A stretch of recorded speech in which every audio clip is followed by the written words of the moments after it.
Hi guys, how you doing? Welcome to week two.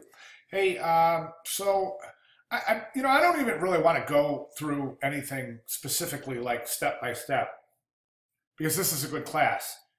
Based on what we've been looking at the first week, you guys are good, and I think you're perfectly capable as a group of looking at these projects. I'm not even going to go through the steps, okay? Um, but I do want to talk about the class a little bit because I think this is going to be a first for a lot of you. And what is this class really about, guys? What is it really about? Is it really about designing for the Olympics? No, of course not. This class is about research. And when we name the class sign and symbol, it's really a good indication that there's some semantics and some semiotics involved in the class, which there is. There's a great deal of symbology, as there should be, and we're getting into that and uncovering that. Right now, I think that more than three quarters or more than 80% of the class, I think, is just spot on target with the research and exactly where you're taking it based on the week one submission. I think there's a couple of folks that are still kind of looking at this like, okay, this is this like tour guide introduction of Scandinavia or the Alps or wherever my event is going to be. And I'm presenting it like this is this tour guide, and that's not how it should be. It should be more of a, you're not going to package this thing in this wrapping paper, this gorgeous wrapping paper. I mean, this has got to be a whole package. So research is the name of the game. So if you take a look at this right here, it says your final report should include the following. And this is just really a bare bones minimum, guys. Finding the detail makes the culture you choose unique. In parentheses, art, textile, language, mythology, music, and customs. That's a good start.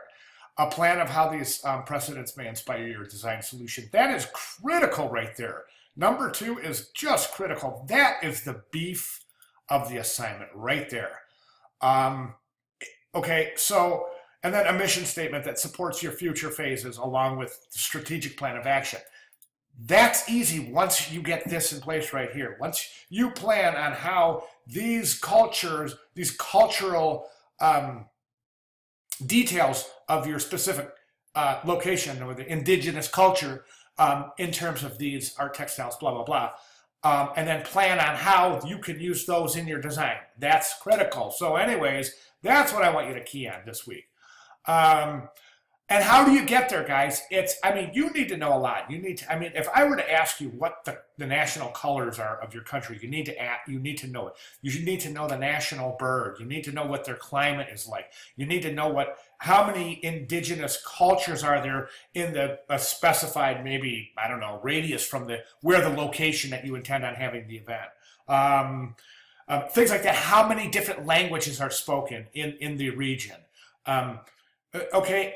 How is the highway? How is the transportation? How is public transportation? All of these things that you need to answer to be able to answer. And why? Because there might become a process down the line in the design process. There might become a question, a problem where you need a solution. And that solution is going to come from, you know what? I remember back in week two, I researched and I remember this culture has blah, blah, blah, and there's your answer.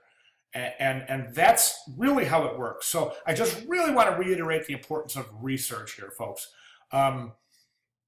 Okay. And like I said, if you have any questions on specific assignments or discussion posts, please get with me. But I just don't want to take any more valuable time than just to give that little mini lecture on the backbone of the class and where it lies.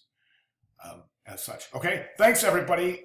Great job on week one, and looking forward to week two. See you in discussion board. Thanks.